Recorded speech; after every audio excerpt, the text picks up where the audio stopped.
Hello, Bruce Wilcox here again. Chapter 2 of Life Support.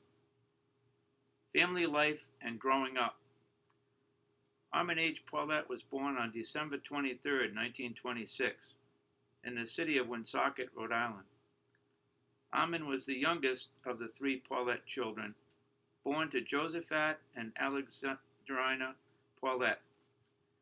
Woonsocket was a textile mill district, and most of the residents migrated from Canada. Armin's grandparents migrated from Canada around 1895. Armin's father was born in the city of Woonsocket in 1896. They migrated for dreams of a better life and providing brighter futures for their families.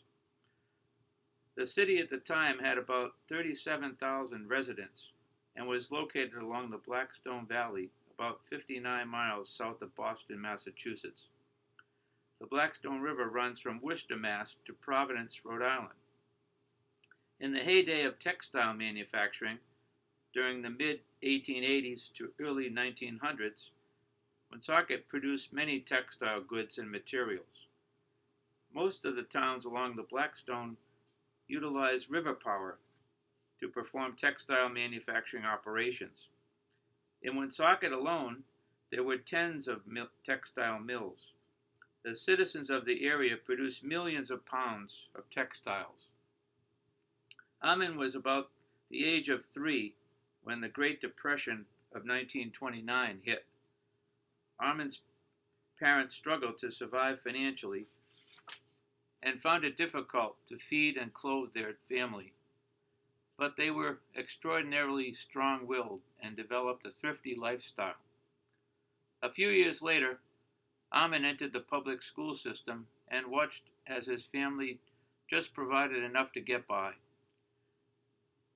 He was relayed many times a story to our family of how he and his father Josephat, during the great hurricane of 1938, saved the porch roof of their property on Robinson Avenue by hanging onto the structure literally while the storm blew through the area.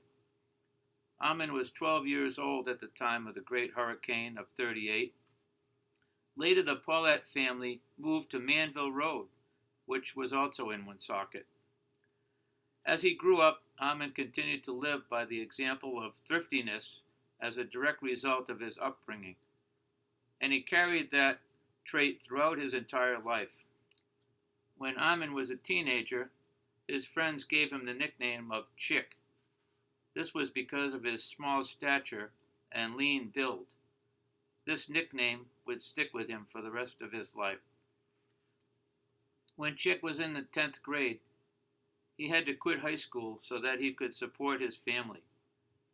He worked in the mills and learned the skills of textile machines, tools, and operations. This would prove critical to him as he landed a job some years later at a company called Nationwide Consumer Testing Institute, Inc. The main local office was called Letterhead and was in Boston, Mass. The company has a fascinating history. It was founded in 1880, and the original office began in Hoboken, New Jersey. The company's mission was to conduct product testing and develop standards and processes for any product being developed and released to the market. Armin was employed by the U.S. Testing Company from early 1939 until he enlisted in the U.S. Navy at the age of 17 in 1943. Then World War II broke out, and Chick heard the call. Because he was 17, his mother had to sign so he could enlist. When the war was over, he returned to the United States Testing Company. He worked there until late 1963-64, when the company relocated his division to Hillsborough, North Carolina. The perception of the company name became controversial, and in 1964, U.S. Testing Company signed a consent order with the Federal Trade Commission, which prohibited the use of the name U.S. Testing Company for advertising because it implied a connection to an official government agency. It was at this time, in 1964, that the company formed the following subsidiaries: Research and Testing Company, Inc., Nationwide Consumer Testing Institute, and Qualitest, Inc. In May 1996, the company was purchased under the umbrella of a corporation by the name of SGS. The name SGS stands for Société Générale de Surveillance, and to this day, the SGS Corporation exists around the world, currently employing about 98,000 employees. The main areas of expertise are testing, inspection, and certification. The family decided to remain in New England, and Chick was forced to look for other opportunities. He found a job at the Foxborough Company. The Foxborough Company, operated by Rexford and Benjamin Bristol, designed and built instrumentation for process control industries. Aman was a small instrument parts maker and performed soldering operations on bellows. The Foxborough Company continued to grow, and he prospered. About 1980, Chick had an opportunity to learn how to produce plastic injection molded parts, and he operated 3 production molding machines until his retirement. He retired in 1987 after working 23 years at the Foxborough Company. Why am I outlining this detail? Because it focuses on Chick's unique attitude and thinking about the world. He was very interested in technology. Chick was always fascinated with how things worked, and he would strive to learn how to take care of instruments and any device that he bought or owned. When he discussed his work career and the things he had worked on, our family could tell that he was a technologist.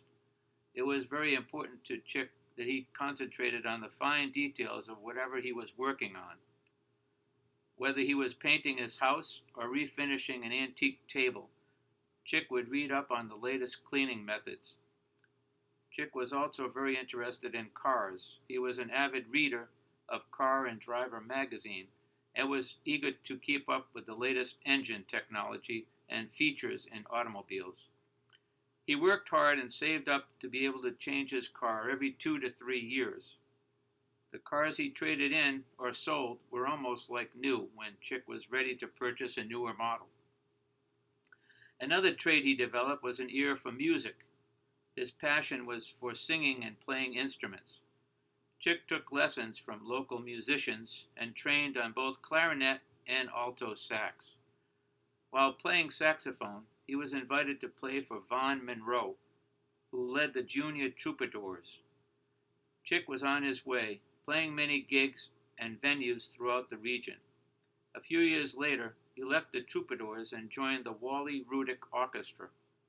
The bands played local establishments for outings, weddings, and entertainment events. At the age of 27, while playing in his local band, he met the love of his life, Jermaine Paulette. They loved to go dancing at the KGB Club, which was in Woonsocket. The local band, Walter Rudick Orchestra, would play on occasion, and their signature theme was the big band sound.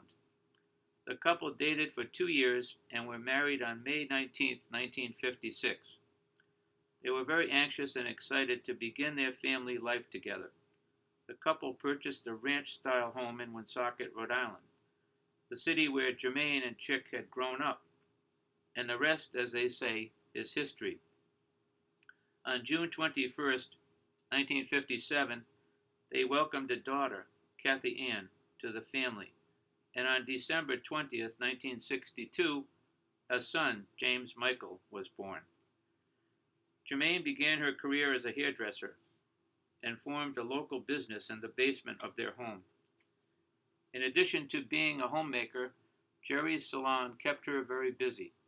It was turned out to be very convenient as the children could remain at home while their mother worked. When the children were very young, Jerry's mother, Eileen, and her father, Lucian, traveled over and babysat Kathy and James. When Jermaine finished work for the day, they would all go out together. Eileen would cook lunch for the family. Mondays were special as the salon was closed. Jerry would take Eileen, Lucian, Kathy Ann, and James out shopping. They were a very close-knit family, running errands and traveling to favorite local haunts such as Ann and Hope in nearby Cumberland, Rhode Island.